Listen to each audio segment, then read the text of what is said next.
और वक्त हो चुका है हमारे खास सेगमेंट का वीआईपी शेयर यानी वैल्यू इन्वेस्टमेंट पिक का।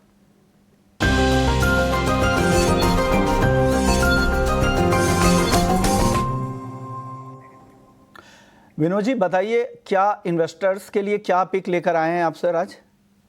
इधर देखिए एक चीज बहुत क्लियर है, मानसून का आगाज बहुत जोरदार हुआ है हमारे देश में। उसी को मद्देनजर रखते हुए हमारा पिक रहेगा Mahindra and Mahindra with target price of 3600 1 year point of view. I think monsoon अगर अच्छी होगी तो इनके जो हाई मार्जिन बिजनेस है, ट्रैक्टर और बिजनेस, आई थिंक उसमें वॉल्यूम ठीक ठाक होने की उम्मीद है, जिसकी वजह से इसका ओवरऑल मार्जिन में सपोर्ट मिलेगा। पीवी सेगमेंट में देखें तो अच्छे खासे लॉन्चेज आने वाले दिनों में शेड्यूल्ड हैं, वो भी इनके फाइनेंस को ओवरऑल फंडामेंटल को सपोर्ट करता है। तो कुल मिलाकर के मुझे लगता है, तो वैल्यूएशंस को भी देखें तो वैल्यूएशन लगभग 18 से 19 टाइम FY27 पे ट्रेड करता हुआ, तो सब मिलाकर व्यू मेरा इस पे पॉजिटिव बनता है one year point of view से। ओके, तो एक साल के लिए 3600 के टारगेट के लिए एमएनएम खरीदने की सलाह विनोद जी की है।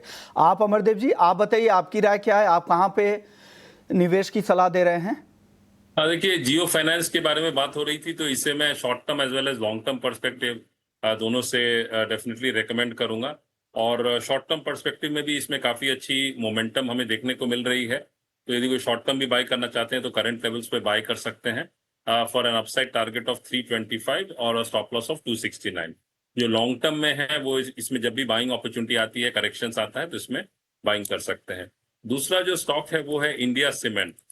बिकॉज हम लोगों ने ओवरऑल इंफ्रास्ट्रक्चर स्टॉक्स में भी एक रैली देखी है, और इंडिया सीमेंट जो है उसमें भी एक स्लो मोमेंटम बिल्ड करता हुआ हमें दिख रहा है टेक्निकली ऑन द चार्ट्स। इसमें वॉल्यूम्स भी पहले काफ़ी अच्छे थे, अब वो इंक्रीज हो रहे हैं, और 315-20 का जो एक रेजिस्टेंस जोन था उसके ऊपर फिलहाल ये स्टॉक ट्रेड कर रहा है। तो 335 करंट लेवल्स के आसपास इस पे बाइंग की जा सकती है for a target of 367 and a stop loss of 313। तो ये from a short term perspective इस स्टॉक को देखा जा सकता है। सीमेंट और जियो फाइनेंशियल्स तो कहा जा रहा है कि लॉन्ग टर्म के लिए भी रख सकते हो, और एमएनएम ये पिक आई है विनोद जी की तरफ से। शुक्रिया आप दोनों मेहमानों का। जाते जाते फटाफट से सर बता दीजिए, कई सारे स्टॉक्स पे आपने राय दी अमरदेव जी, इससे जुड़े हुए कुछ डिस्क्लेमर।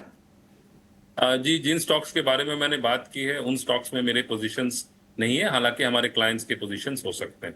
विनोद जी, आपकी तरफ से क्या डिस्क्लेमर है? या जिस भी स्टॉक्स पे हमने बात करी है, आई थिंक टाटा मोटर्स को छोड़ के किसी भी स्टॉक्स में हमारा निजी इन्वेस्टमेंट नहीं है, बट हमारे क्लाइंट्स का हो सकता है। ओके, शुक्रिया आप दोनों मेहमानों का, आपने वक्त निकाला और अपनी रिसर्च से हमारे दर्शकों को गाइड किया। चलिए।